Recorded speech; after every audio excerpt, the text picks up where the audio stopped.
Ya kalau misalnya lu nggak suka sama bos lu keluar gitu.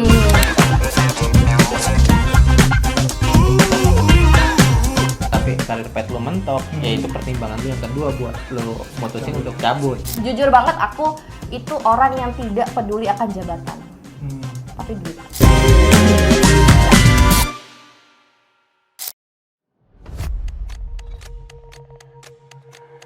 Apa yang lu pikirin pas lu lihat angka ini?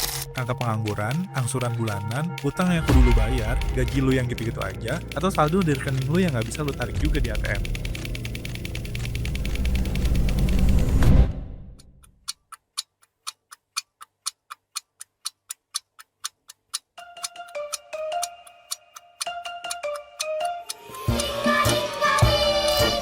Apa yang lo lihat sebenarnya cuma sekedar angka, nggak perlu ngerasa sindir atau adu nasib ke orang lain. Lo tahu, banyak orang yang ngerasain hal yang sama, yang ngerasa hidup, karir, cinta atau usahanya masih gitu-gitu aja. Gue Valid, Gue Ali, kita bakalan ngajak lu semua ngobrol sama orang-orang yang paling enggak bisa bikin hidup kita sedikit mikir. biar nggak overthinking dan supaya hidup lo nggak gitu-gitu aja. Satu topik yang menarik banget nih cuy, gimana sih caranya biar keluar dari zona nyaman dan masuk ke zona nyaman baru. Jadi cocok banget nih buat kawan-kawan semua dan juga sebenarnya buat kita nih yang business owner juga yang pernah ngerasain hidupnya gitu-gitu aja dan stuck. Itu kayaknya tanda bahwa kita lagi ada di zona nyaman, comfort zone gitu. Dan pas banget narasumber kita sore hari ini cocok nih untuk ngomongin soal comfort zone dan bagaimana dia keluar dari comfort zone membuat hidup dia jadi nggak gitu-gitu aja. Jadi kalau misalnya aku tuh sebenarnya karena orangnya bosenan kali ya. Jadi pengen sesuatu hal yang baru dan aku tuh paling nggak bisa kayak kerja di balik meja gitu, ibaratnya kayak di balik laptop gitu kan. Mungkin bisa bertahan 3-5 bulan doang tuh yang kayak gitu-gitu. Jadi kalau misalnya awal yang tadi aku ceritain, aku adalah seorang desainer grafis sebenarnya gitu kan. Tapi yang aku nggak menemukan apa ya kayak passion aku di situ gitu. Emang awalnya aku kenapa masuk DKV karena mau menghindari matematika gitu ya. Padahal aku anak IPA gitu. Dapat DKV itu, tapi aku juga kerja jadi desainer grafis cuma setahun doang. Abis itu malah bos aku waktu itu di perusahaan Korea yang melihat potensi yang ada di diri aku gitu. Jadi Una kok kemana-mana ada temennya ya. Jadi waktu itu memang kita pergi-pergi ke luar kota gitu ya untuk exhibition lah, conference segala macam. Setiap ketemu orang tuh di tempat yang beda-beda gitu. Jadi kayak bos aku tuh ngeliat kayak wah ini Una sih kayak punya sesuatu nih yang lain nih. Akhirnya dia menawarkan kalau gimana kalau misalnya kamu jadi marketing dulu. Coba aja kalau misalnya memang nanti nggak cocok, kamu bisa balik lagi jadi desainer grafis gitu. Tapi malah justru bisa upgrade diri dan ternyata aku menemukan kayak happy gitu. Meskipun kerjanya berdarah-darah banget gitu kan, banting tulang banget, tapi aku happy dan kayak feedbacknya juga dapat kan, yang penting duit ya. Betul. Ujungnya di sana. Kan Udah ya. duit ya gitu. Jadi ya udah mau nggak mau ya harus dijalanin seperti itu. Gue masih belum nangkap gimana caranya fokus ke banyak hal Ya. gitu, yang lu bisa ngerjain Multitasking. gitu. Ya balik lagi tadi yang aku ceritain karena memang udah habit ya lama Ya. Jadi ngerjain banyak hal tuh memang sudah lama gitu, kayak udah darah daging gitu kan. Kalau nggak ngerjain banyak hal tuh kayak sepi gitu ya, nggak bisa gitu kan. Luar biasa banget. Nggak bisa kesepian nih kayaknya. Iya. Terus ya itu bosenan tadi kan, semakin kita ter-challenge gitu, jadi ini terus ya, maksudnya otak itu pasti jalan terus kan gitu. Nah itu tuh aku sebenarnya gak semua kerjaan itu diambil sih. Balik lagi kita bisa atau enggak, tanggung jawab atau enggak. Karena kalau enggak kita iya-iyain aja nih, pasti ngecewain. Jangan sampai kita ngecewain dengan kita mengiyakan semua pekerjaan. Gitu sih. Jadi yes man tuh bahaya tuh. Benar, Iya, jadi iya. apa ya, people pleaser gitu People ya pleaser, jatuhnya iya. gitu kan. Jujur banget aku itu orang yang tidak peduli akan jabatan, tapi duit. Nah, Serius, karena ya hidup nggak bisa dong pakai duit kan, bener ya. Iya. Nah, terus apa-apa harus pakai duit gitu kan. Tapi bukan mata duitan ya Iya, gitu iya. ya. Tapi memang ketika kita ngambil kesempatan itu ya kita harus benar-benar tanggung jawab gitu. Dan apa goalsnya lah ngambil ini, oh kira-kira gue kalau kayak gini berarti nanti bisa nambah networking kayak gitu loh. Jadi aku bukan melihat dari satu sisi aja. Oke. Jadi benefit apa yang bisa aku terima dengan bisa upgrade diri, itu yang aku ambil gitu. Oke. Jadi ngelihat peluang-peluang, potensi-potensi ketika aku ngerjain project ini, aku bisa dapat apa lagi selain uang. Karena ya ibaratnya uang bukan segalanya sih memang Iya, gitu iya. ya, tapi Tapi segala-galanya butuh uang Betul gitu banget, kan. Itu makanya jadi harus lihat juga, oh ini mungkin uangnya nggak seberapa, tapi ketika aku mendapatkan networking yang aku nggak bisa approach dengan sendiri, itu yang mahal, itu yang aku ambil. Oke, jadi tergantung Gitu. goalsnya kita mau di mana gitu ya. Dan di dalam prosesnya itu kan balik lagi kita dapat benefit apa selain uang kan, Iya, Kayak betul. networking lah, ya segala macam lah kita bisa belajar dan lain-lain gitu. ada beberapa teman gue yang dari terakhir kuliah terus dia bekerja masih di situ-situ aja gitu.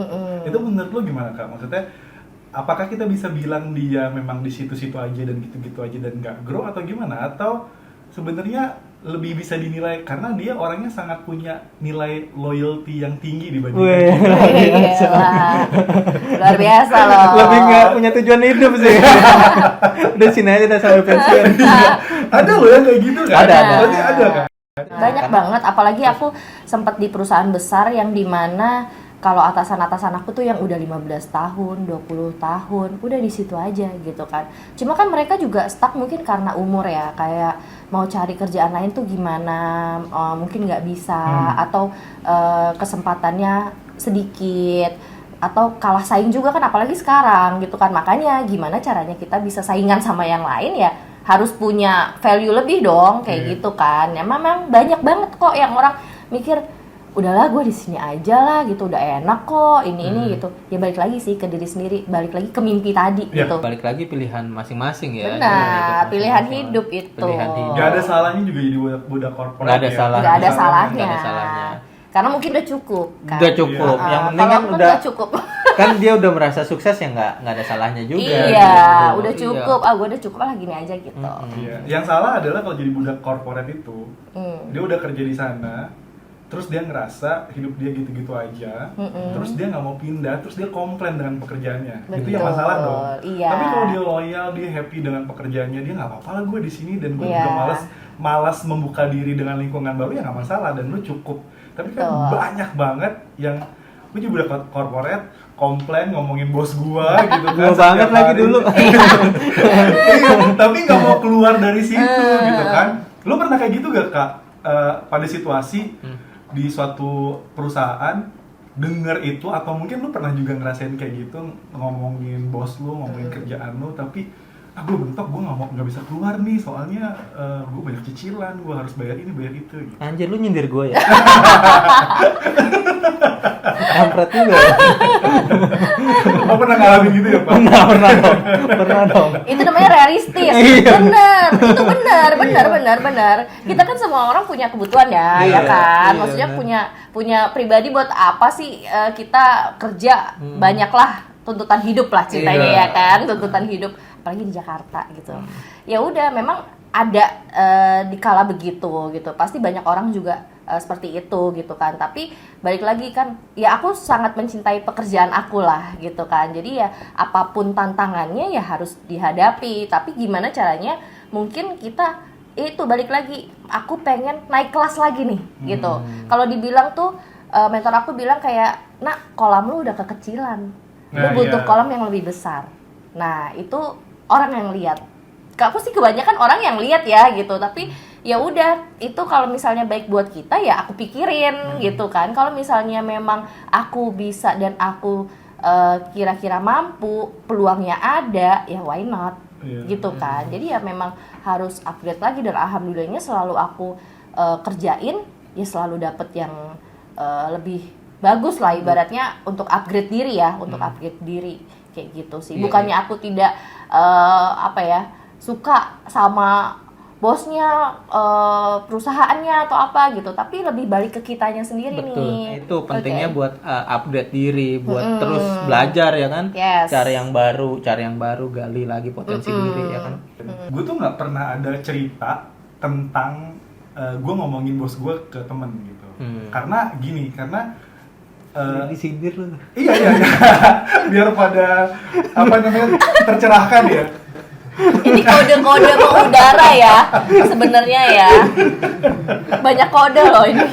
Karena gue gak pernah ada pengalaman gitu kan. Biasanya gue komplain, bos gue gini sebel banget. Nggak ada, karena itu pilihan gue. Ya kalau misalnya lu gak suka sama bos lu keluar gitu. Kalau gak suka sama kerjaan lu keluar. Iya gitu. benar. Kalau lu gak mau keluar, berarti lu gak punya value untuk berani ngambil resiko keluar ya sih. Itu biasanya mempertimbangkan dulu cuy. Iya. Gitu. Oh nggak mau dia cuma bisa ngedumel doang nggak sih? Gitu. Dibanding dia keluar dia harus gambling gitu kan. Apakah nanti dia bisa hidup dengan value yang dia punya pada saat itu gitu kan. Belum tentu kan dia udah mau mempelajari banyak hal kan, itu belum tentu juga gitu. Akhirnya dia terjebak sama situasi, sama kondisi ya kan. Mau nggak mau ya udah yang dia bisa cuma ngeluh aja gitu.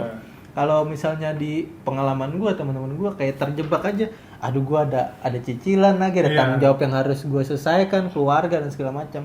Itu dipertimbangkan gitu kan, sampai dia harus memutuskan jalan mana nih, mau telan mentah-mentah sambil ngedumel atau dia harus memutuskan sesuatu yang sifatnya ya gambling itu, mau nggak mau gitu. Padahal sebenarnya kesempatan itu banyak sih gitu. Cuma kitanya aja mau usaha atau enggak gitu. Jadi ya aku aja juga keluar nekat banget. Aku belum dapet benar-benar perusahaan yang bisa nampung aku lah gitu dengan settle gitu. Tapi memang ya aku berusaha terus gitu, dan memang mungkin ini masa titik jenuh aku juga kali ya. Jadi ketika aku merasa aku udah gitu-gitu aja nih di perusahaan aku yang lama, ya aku harus bisa cari yang baru lagi dengan tidak meninggalkan yang nggak baik di perusahaan lama gitu loh. Jadi ya memang nggak mau yang gitu-gitu aja, tapi ya kita harus tetap upgrade sama cari-cari, mau nggak mau kan. Kalau nggak networking, kalau nggak kita kerja yang cari-cari, ya mana mungkin orang tahu value kita. Betul. Gitu. Kalau gue dulu ada 3 poin sih cuy, yang mantap nih, yang gue memutuskan untuk gue keluar tuh kan. Oke. 1. Pertama yang pasti salary, gaji. Kalau lu gaji udah bertahun-tahun gitu-gitu aja gitu, Benar. itu jadi pertimbangan lu buat keluar. Setuju. Kedua, karir path. Kalau lu nggak naik-naik jabatan gitu ya selama bertahun-tahun, lu stuck gitu-gitu aja, lu udah harus banyak belajar banyak hal gitu, tapi karir path lu mentok, ya itu pertimbangan lu yang kedua buat lu mutusin untuk cabut. Yes, setuju. Yang ketiga yang paling penting gue rasa pengembangan diri. Yes. Kalau di situ perusahaan lu nggak membuat lu berkembang, mempelajari banyak hal yang entah yang relevan, yang lebih spesifik sama pekerjaan lu, atau yang lebih divergent gitu kan.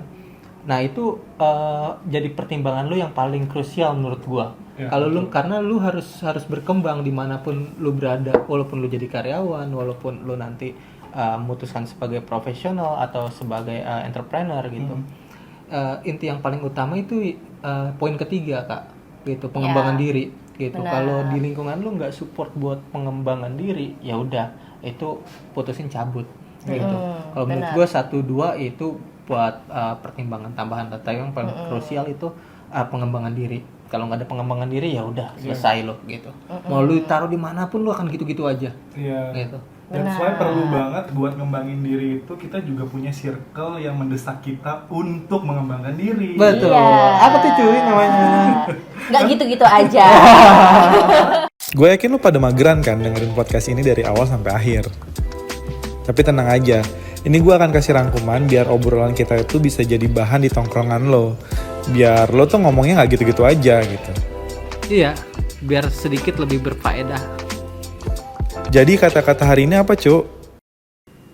Dari Kak Una kita belajar, selagi lu masih muda, upgrade diri lu. Buat mimpi dan goals hidup lu. Biar hidup lu punya tujuan dan lu juga punya motivasi buat ngembangin diri. Jadi gaji lu gak segitu-gitu aja, kerjaan gak bikin lu ngeluh terus. Coba berani ambil resiko, cari karir yang lebih baik, gaji yang lebih gede, hidup yang lebih cukup. Cukup buat beli apart, cukup buat beli rumah di PIK, cukup buat beli apa aja yang lu mau. Sampai akhirnya lu sadar, itu cukup buat cuma jadi mimpi doang. Waktunya bangun dan kejar.